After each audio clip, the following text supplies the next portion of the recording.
अगर मैं आपसे कहूँ कि किसी इंसान के मरने के बाद भी उसकी आवाज़ उसी घर में सुनाई देती है, तो शायद आप इसे बोलेंगे कि नहीं, ऐसा तो होता ही नहीं है। ये तो भूत की कहानी है, मनगढ़ंत कहानी है।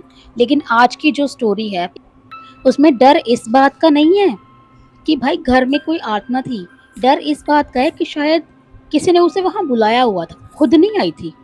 ये कहानी मेरी नहीं है, लेकिन ये कहानी लगभग 7 साल पुरानी बताई जाती है, जो मुझे बताया गया कि एक परिवार शहर से थोड़ा दूर बने अपने पुश्तैनी मकान में रहने आया था। घर बहुत ज़्यादा बड़ा था, ऊपर 2 कमरे, नीचे 3 कमरे और पीछे एक छोटा-सा आंगन। लेकिन घर का सबसे अजीब हिस्सा कुछ और था। वो था एक पुराना कमरा जो हमेशा बंद रहता था। उस कमरे की एक चाबी घर के मालिक की माँ के पास थी। जब लड़के से पूछा कि कमरा बंद क्यों रहता है, उस लड़के ने सवाल किए कि कमरा बंद क्यों रहता है जब सारा घर हम इस्तेमाल कर सकते हैं, तो ये कमरा क्यों? तो उसकी माँ ने उसे सिर्फ इतना कहा कि वहाँ पहले तेरे दादा ने कुछ पूजा पाठ वगैरह कराया था, तो तब से उस कमरे में कोई नहीं जाता, तू उस कमरे में मत जाना, मत खोलना। बस। उसके बाद किसी ने उसे उस कमरे की बात ही नहीं करी। पहली रात नए घर में जाने के तीसरे दिन लड़के की नींद अचानक से खुलती है, जिसकी ये स्टोरी है। और टाइम हो रहा था रात के 3:17। अब 3 बजे का समय सबको पता है कि उस वक्त नकारात्मक ऊर्जाएं बहुत ही सक्रिय होती हैं, जो समय होता है रात का। उसे साफ सुनाई दिया कि कुछ छन छन खट खट ऐसी कुछ आवाज आ रही है कमरे में से। तो जैसे ही वो बिस्तर पर उठकर बैठा, उसे ऐसा लगा कि कोई कोई तो है कमरे के अंदर। तो उसने सोचा कि चलो मैं जाकर देखता हूँ। जैसे ही उस कमरे के बाहर वो गया, तो वो आवाज़ आनी अचानक बंद हो गई। कुछ सेकंड तक बहुत शांति रही। फिर अचानक से अंदर से 3 बार आवाज़ आई, ठक, ठक, ठक। तो लड़के ने सोचा शायद कोई जानवर होगा, बिल्ली होगी या ऐसा कुछ होगा।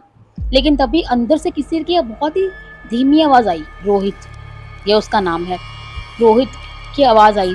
तो जैसे ही वो अपने कमरे में भाग कर गया, उसने कंबल अपने मुँह पर ढक लिया और उसके बाद सीधा सुबह उसकी माँ ने उसको उठाया और उसने अपनी माँ को बताया कि माँ, मैंने ऐसा-ऐसा देखा है रात को। तो उसकी माँ ने उसकी तरफ देखा और कहा, रात को अगर आवाज़ आती है तो तू वहाँ मत जाइयो और कोई भी जवाब मत दियो। दूसरी बात, 3:17 थे, फिर वही आवाज़ अगले दिन फिर से आई, छन, छन, छन, टक, टक, ऐसी आवाज़ आती रही। इस बार उसने रिकॉर्डिंग चालू कर दी कि मैं दिखाऊँगा मम्मी को कि यार यहाँ पर कुछ तो होता है, कोई तो आवाज़ आ रही है। उसके बाद उसने वही आवाज़ सुनी, अपना नाम पुकारते हुए, रोहित। इस बार उसने कोई जवाब नहीं दिया आवाज़ का। ऐसे किसी के रोने की आवाज़ भी आई उसमें, उसमें भी कोई जवाब नहीं दिया। बहुत ही धीमी आवाज़ थी किसी के रोने की, बट थी। जैसे कोई बच्चा बहुत दूर बैठा हो और रो रहा हो, तो उसकी बहुत ही धीमी आवाज़ आ रही थी। अब यहाँ पर रोहित की हिम्मत टूट गई। उसने सोचा, कमरे से बाहर निकलकर अपने माता-पिता को जगाया कि अब तो मैं उनको बताऊँगा, अब तो बहुत हो रहा है।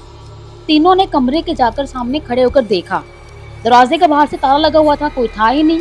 ताले के नीचे से काला पानी के जैसा ना कुछ बाहर निकला हुआ था। जैसे अंदर से किसी ने कुछ काले रंग का पानी डाला हो दरवाजे के बाहर, तो जो जगह होती है उसमें से पानी बाहर आया हुआ था। सुबह कमरे का ताला खोला गया कि भाई देखेंगे अंदर है क्या। अंदर बहुत धूल मिट्टी थी, जैसे कि पुराने कमरे में होती है, जो काफी समय से खोला नहीं जाता। एक पुरानी लकड़ी की चौकी थी, कुछ टूटे हुए दिए थे, जैसे किसी ने वहां पर कुछ क्रिया करी हुई हो, ऐसा कुछ था। और दीवार के सामने एक बड़ा सा काले कलर का कपड़ा पड़ा हुआ था। उस कपड़े के नीचे कुछ रखा हुआ था। अब रोहित के पिता ने कपड़ा हटाया देखने के लिए कि ये है क्या चीज। तो नीचे एक पुराना लकड़ी का बक्सा मिला। तो उस लकड़ी के बक्से को सोचा कि अब इसमें क्या होगा, लेकिन उस पर कुछ लाल रंग से लिखा हुआ था। जब परिवार के एक बुजुर्ग ने उसे देखकर तुरंत ये कह दिया कि इसे हाथ मत लगाओ। तो सबने पूछा कि क्यों क्यों ना लगाएं इसको हाथ। क्योंकि उसके मुताबिक उस कमरे में कई साल पहले कुछ तांत्रिक अनुष्ठान करे गए थे, कुछ क्रियाएं करी गई थी और उस वक्त बक्से को उसके बाद खोला नहीं गया कभी भी। और लेकिन जब उस रात बक्सा खुल गया, किसी ने उसे छुआ नहीं था, वैसे ही था वो। फिर भी सुबह बक्से का ढक्कन खुला हुआ था, जबकि सबने सिर्फ बाहर से खोला है, देखा है कि लाल रंग का कुछ लिखा हुआ है ये वो, लेकिन पूरा खुला हुआ था वो। और अंदर से जो कपड़े पुराने वो थे सब रखा हुआ था। कुछ राख थी, कुछ कागज थे बहुत पुराने, उस पे कुछ लिखा हुआ था। एक कागज पर परिवार के सदस्यों के नाम लिखे हुए थे, सभी के एक एक करके। और सबसे नीचे जो नाम था ना, सबने देखा कि सबसे नीचे जो नाम था वो रोहित का नाम था। और उस नाम के आगे ना एक तारीख भी लिखी हुई थी। वो तारीख अभी आने वाली थी, जो तारीख उसके नाम के सामने लिखी हुई थी। सिर्फ 3 दिन बाद वो दिन आने वाला था, जो तारीख लिखी गई थी। अब रोहित के पिता ने तुरंत किसी को बुलाया जो ये सारी चीजें जानते हैं।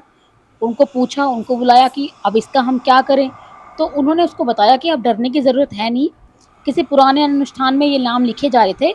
इसका मतलब ये नहीं है कि किसी नुकसान का प्रमाण ही है ये कि होगा ही होगा। लेकिन उन्होंने ये सलाह दी कि इस कमरे को बंद ही रखें, अब चाहे कोई आवाज़ आए, अब चाहे कुछ भी हो, इस कमरे को मत खोलो।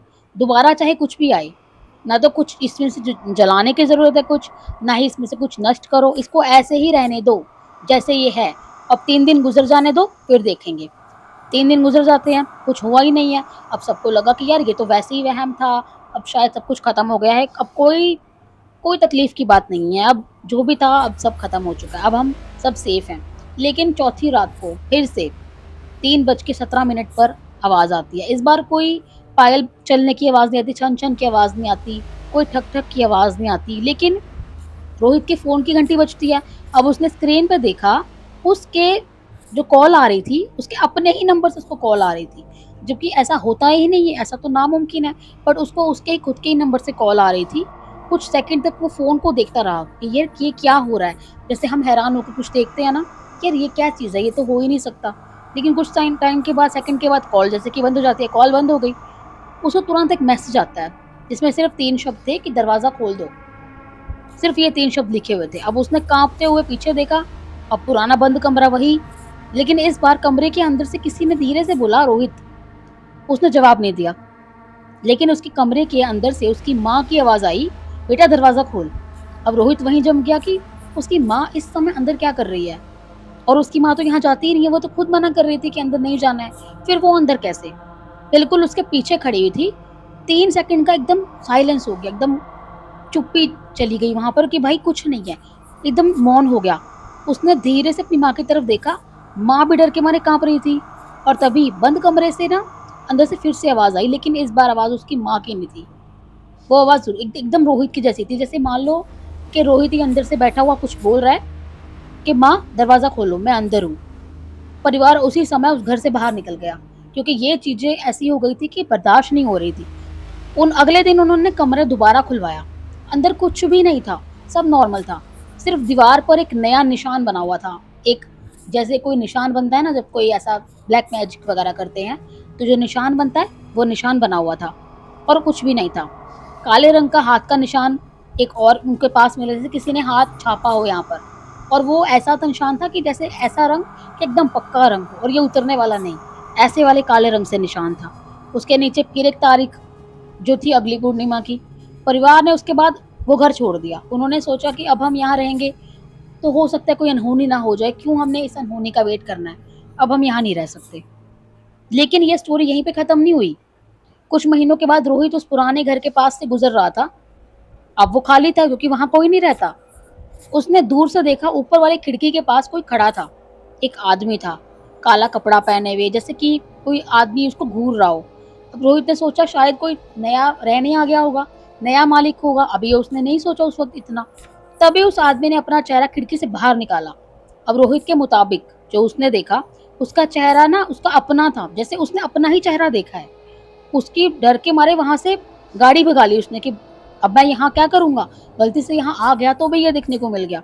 बाद में जब उसने पुराने पड़ोसी से पूछा कि क्या वहाँ रहने कोई आया है या नहीं? तो पड़ोसी ने बोला कि नहीं, वहाँ तो कोई रहने नहीं आया, महीनों से बंद ही पड़ा है, कोई आता ही नहीं है वहाँ पर। अब रोहित ने फिर से तभी उसकी तरफ नज़र मुड़ के नहीं देखा कि भाई इस घर की तरफ मैं जाऊँगा भी नहीं, जाना भी पड़ा तो भी मैं दूसरी तरफ घूम के चला जाऊँगा, कितना भी दूर पड़े, लेकिन इस जगह से नहीं जाऊँगा। लेकिन फ़ोन में आज भी उस रात की रिकॉर्डिंग मौजूद है, जब उसने रिकॉर्डिंग की थी कि भई पायल की कैसे आवाज़ आती है, ठक-ठक की आवाज़ आती है, 3 बार दरवाज़ा खटकता है, रोहित, रोहित कोई पुकारता है और आखिर में बहुत धीमी आवाज़ थी, तुमने दरवाज़ा नहीं खोला, तुमने दरवाज़ा नहीं खोला, अब हम तुम्हारे घर आएँगे। जब उसने रिकॉर्डिंग में ये सुना, क्योंकि ये तो रिकॉर्ड ही नहीं किया था उसने, ये लेकिन ये अब आवाज़ आई उसको। लेकिन उसके बाद इतना लॉन्ग पॉज़ लिया, रोहित के मुताबिक उस रिकॉर्डिंग के ठीक अगले दिन उसके नए घर के मुख्य दरवाज़े पे 3 काले रंग के हाथों के निशान थे और फिर ठक, ठक, ठक। यही चीज़ उसको इतनी डरा गई।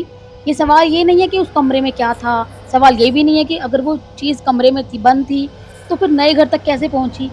अब उसको इस चीज़ का जवाब कभी मिला ही नहीं, लेकिन उनके घर में ऐसी कोई चीज़ हुई नहीं कि जिससे कहा जाए कि किसी ने कुछ काला जादू किया है, किसी ने कुछ ऐसी चीज़ किया है, ऐसी कोई चीज़ उनके घर पे हुई नहीं।